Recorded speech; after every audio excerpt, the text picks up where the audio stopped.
O assunto é importantíssimo do nosso ponto de vista. A Casa Branca divulgou hoje o modelo escolhido pelo presidente Donald Trump para implementar tarifas de importação chamadas de recíprocas. Vocês vão entender o que é. Elas só começam a valer a partir de abril, tem um prazo ainda, enquanto o governo americano diz que pode tratar individualmente com cada parceiro, visando diminuir taxas. Confira na reportagem de Priscila Yazbek. As tarifas americanas vão funcionar como um espelho. Os Estados Unidos pretendem cobrar exatamente a mesma alíquota do imposto de importação que qualquer empresa americana precisa pagar para acessar um determinado mercado. O objetivo de Donald Trump é diminuir o déficit da balança comercial, forçando as empresas estrangeiras que vendem no mercado americano a instalar fábricas nos Estados Unidos. A Casa Branca também espera usar as tarifas para financiar a redução da carga tributária sobre as empresas, uma das principais promessas de campanha do presidente americano. But now this applies to everybody across the board. This is a much simpler way of doing it, much better. O secretário de Comércio de Trump, Howard Lutnick, será responsável por definir as alíquotas que cada parceiro será obrigado a pagar. A expectativa é de que a iniciativa leve algumas semanas. Período em que Lutnick também vai negociar individualmente com os aliados dos Estados Unidos para promover uma revisão bilateral das barreiras de importação. Os Estados Unidos são uma das economias mais abertas do mundo e ainda não está claro se Donald Trump de fato vai implementar as tarifas anunciadas nesta quinta-feira ou se elas são só uma tática de negociação. Numa média ponderada, os Estados Unidos cobram 2,2% para a entrada de bens e serviços produzidos no exterior. O Brasil, por outro lado, pratica uma tarifa de 6,7%. Se a reciprocidade entrar em vigor em abril, os exportadores brasileiros vão pagar 3 vezes mais impostos para acessar o mercado americano. Nesta quinta-feira, Trump também ameaçou sobretaxar os países do BRICS, incluindo o Brasil, caso o grupo comece a fazer transações com uma moeda que não seja o dólar. If they want to play games with the dollar, then they're going to be hit with a 100% tariff. The day they mention that they want to do it. Lucas, há dois aspectos para a gente abordar. Vou começar pelo aquele mais próximo de todos nós. Você já antecipa, estamos supondo que essa reciprocidade seja de fato implementada pelo presidente americano. Você antecipa que tipo de impacto para o Brasil? Olha, na verdade, William, esse movimento seria um movimento tão disruptivo, né, que é até difícil a gente falar de um impacto para o Brasil. Né? É um fenômeno claramente de equilíbrio geral. Né? Todo mundo estaria envolvido em transações, né, com os Estados Unidos, e dado que os Estados Unidos têm uma tarifa média entre as menores do mundo, é muito provável que o resto do mundo, incluindo o Brasil, e aí na reportagem fala que o Brasil tem uma tarifa, uma média ponderada de 6,7, mas na verdade a tarifa do Brasil é um tanto maior, né, porque a média ponderada, ela é justamente ponderada pelos fluxos de comércio, e os fluxos de comércio tendem a ser maiores, onde as tarifas são menores. Mas talvez uma maneira mais correta da gente medir seja pela média simples, e essa média simples para os Estados Unidos está 11,31, enquanto a média simples para o Brasil estaria 2,77, segundo os próprios dados, né, do Banco Mundial. É claro que isso significaria uma redução das exportações brasileiras, quer dizer, o fechamento do mercado brasileiro para aquele que é o maior parceiro, é o segundo maior parceiro comercial do Brasil e o maior parceiro quando a gente fala de bens industriais. Lembrando que ano passado nós exportamos algo como 40 bilhões para os Estados Unidos e cerca de 80%, algo como 31 bilhões, foram bens da indústria de transformação. A gente está falando do próprio aço, né? A gente está falando de petróleo, a gente está falando de aviões, a gente está falando de carne, a gente está falando de uma série de produtos que são importantes para a nossa pauta. Para o mundo, de uma maneira geral, é evidente que isso terá efeitos também similares em termos de impacto nas exportações, mas eu acho que tem um aspecto ainda mais importante, né? Eu acho que a gente está falando aqui, definitivamente, talvez da 9ª rodada de comércio do mundo, né? Lembrando que desde que o GATT foi criado em 1947, nós tivemos 8 rodadas de comércio, né? E o resultado das tarifas que nós temos hoje, a foto, né, que nós temos hoje, é o resultado do equilíbrio dessas 8 negociações, né, que ocorreram ao longo desse período, né, de 47 até 94, né, com o final da rodada do Uruguai e a criação da própria OMC. Então tem aí, na verdade, um erro de concepção por parte do presidente americano de não entender exatamente como nós chegamos a esse ponto, né? Nós chegamos a esse ponto por meio de várias rodadas e com o consentimento do próprio Estados Unidos, que participou dessas rodadas também. Foram dadas condições especiais para países em desenvolvimento e, portanto, países em desenvolvimento, hoje em dia, têm tarifas médias mais altas do que os países desenvolvidos, né?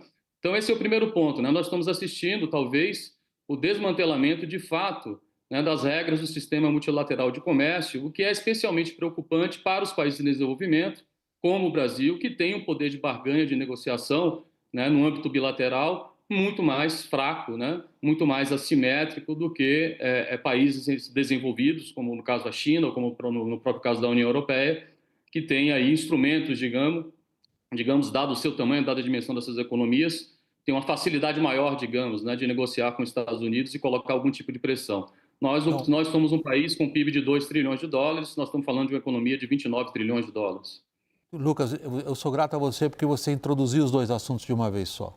Eu estava separando um pouquinho artificialmente, considerando a situação brasileira em primeiro lugar, e você colocou a situação brasileira na perspectiva mais ampliada, que nas suas palavras são a de destruição de um sistema que existiu e que oferecia, da perspectiva atual dos Estados Unidos, vantagens indevidas, sobretudo a países como Brasil e Índia, dois dos mais citados, a gente volta a isso. É a intenção, de fato, do Trump destruir o sistema, Lorival, muito mais para ele um objetivo a ser alcançado do que equilibrar déficits comerciais? Olhando de um ponto de vista estritamente político e de estratégia política, né, esse é o perfil do Donald Trump, né? Ele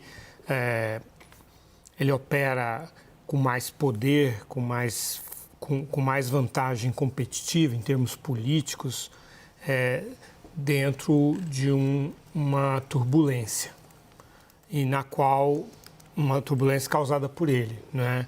A gente observou ao longo do primeiro governo dele, como ele tinha uma capacidade de manter a iniciativa e de manter os adversários constantemente mobilizados em responder a ele ou reagir, né?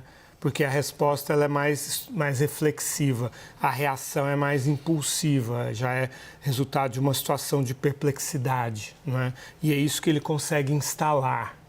Então, assim, tirando de lado toda a questão técnica, econômica, eu acho que isso instintivamente ele usa muito bem. Tanto assim que ele usa isso não só no campo comercial, mas também quando ele fala de Gaza, quando ele fala da Ucrânia, quando ele fala do Panamá, do Canadá, da Groenlândia. São muitas esferas de atuação nas quais ele usa essa mesma abordagem, que é surpreender todo mundo, adversários.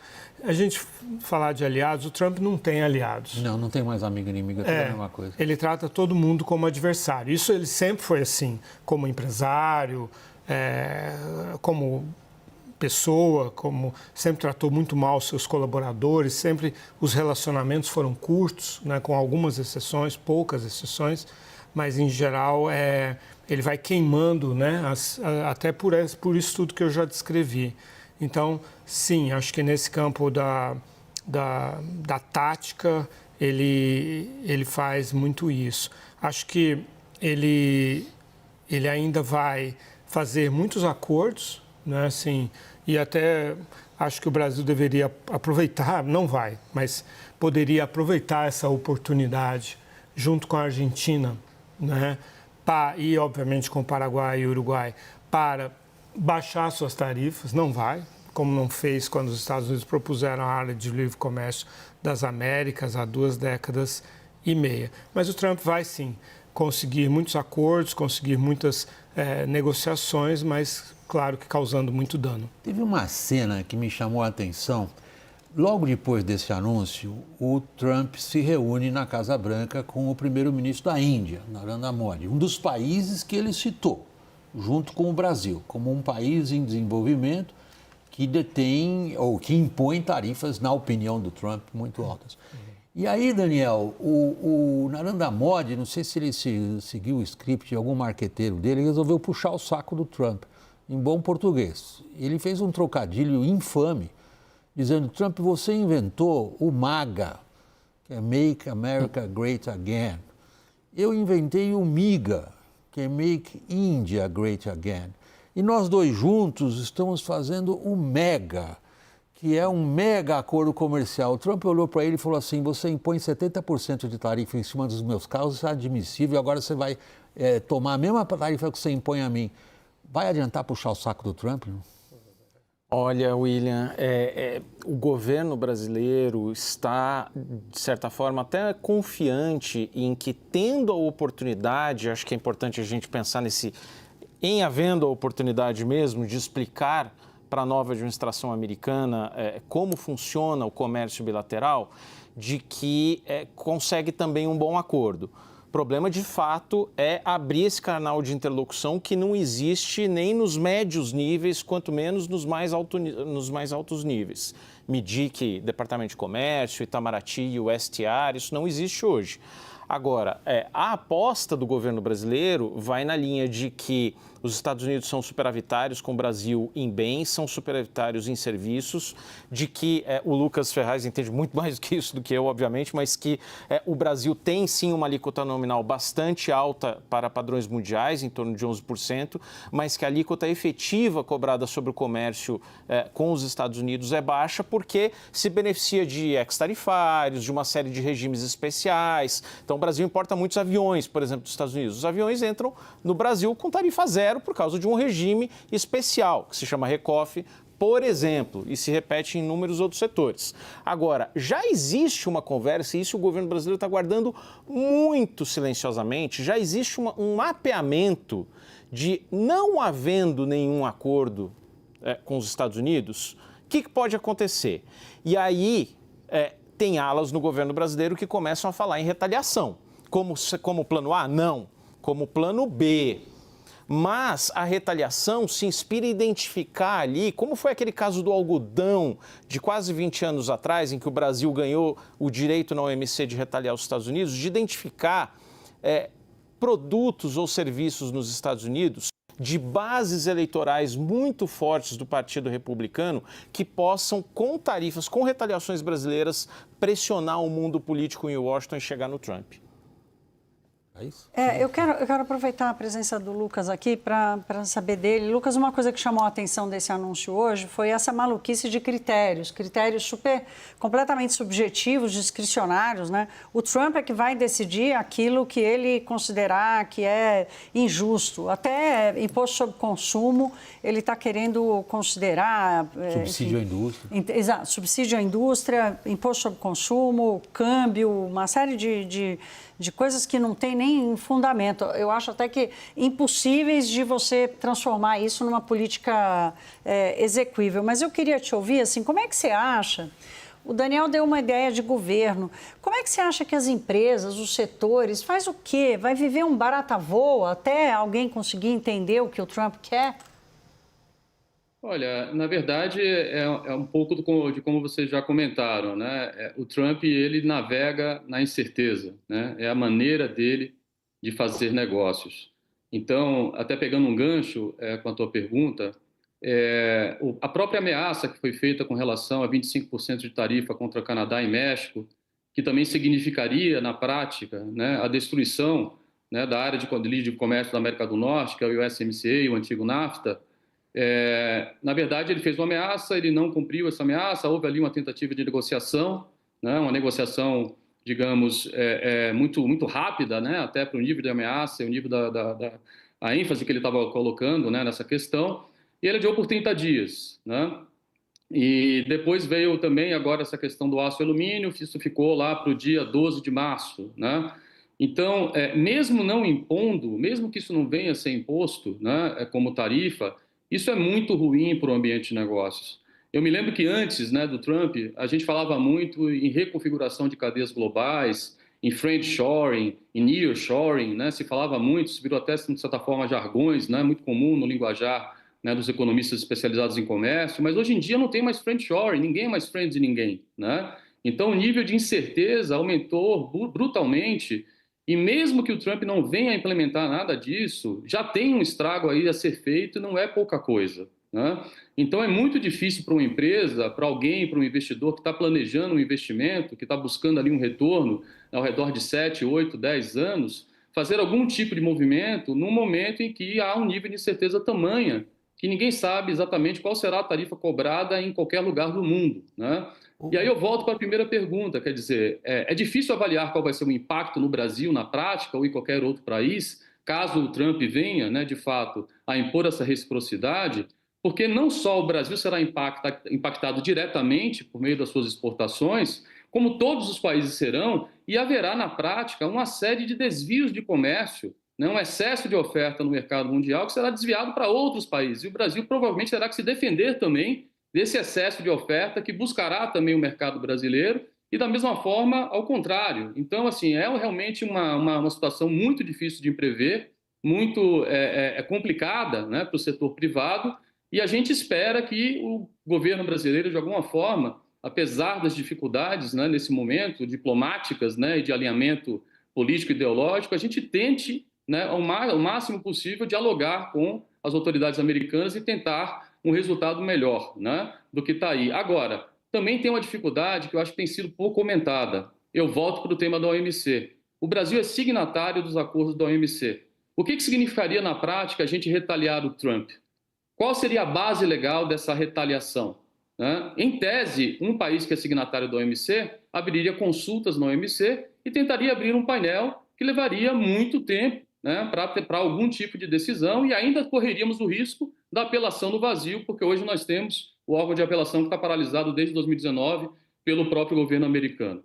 Então também aí temos questões legais que precisam ser observadas de qual seria a base legal para o Brasil retaliar um país, né, único, né, fugindo à lógica de elevação de tarifa MFN, que é um dos princípios básicos da OMC. Bom, o Lucas Lorival está descrevendo a lei da selva. Uhum. Ele não usou a expressão, sou eu que estou colocando. Se você não concorda com ele, por favor, você me corrija, Lucas, mas ele está descrevendo a lei onde não tem lei, tem a lei do mais forte. Agora, quando a gente volta para a questão do Brasil, nós temos associação com um bloco aqui perto, e nós temos uma proximidade muito grande com um parceiro comercial chamado China e outro, União Europeia. Em que medida que esses blocos se articulam para enfrentar o que Trump está fazendo, claramente, conscientemente, que é destruir o sistema de regras?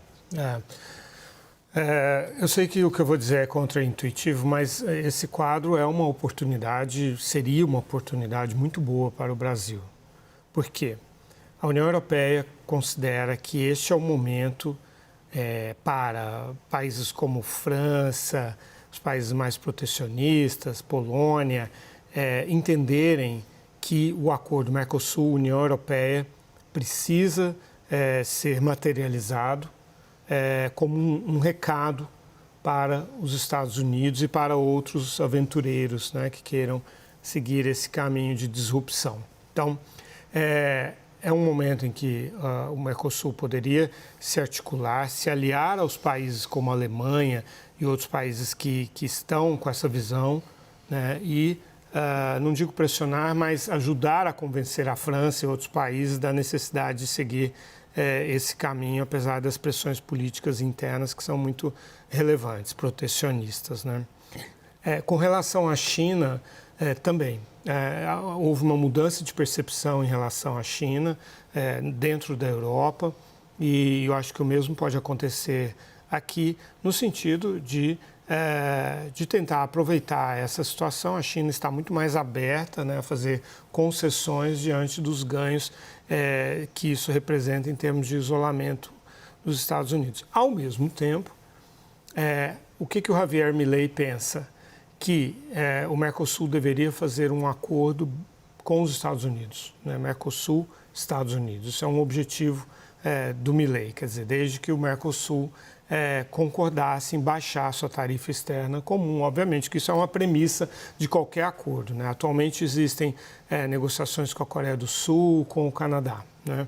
Então, abrir uma negociação agora com os Estados Unidos seria muito interessante, porque como a gente viu no caso do Canadá e do México, O Trump, o que ele busca não é exatamente elevar as tarifas, é ter troféus para exibir para o seu público.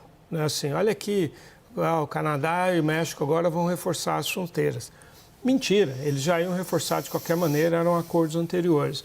Mas para o Trump já funciona, já pelo menos por um mês, depois vai ter outras negociações, ou está havendo agora. Mas da mesma maneira, se houvesse um diálogo entre Brasil e Argentina, que não há neste momento, porque o Brasil não quer, porque o presidente Lula não quer conversar com o Javier Milei, se houvesse, e o Javier Milei quer conversar com o Lula, se houvesse essa conversa e se houvesse uma articulação agora no sentido de estender a mão para o Trump e de abandonar bobagens do tipo vamos destruir o dólar e coisas infantis desse tipo, seria o momento, então, para obter até ganhos nessa relação.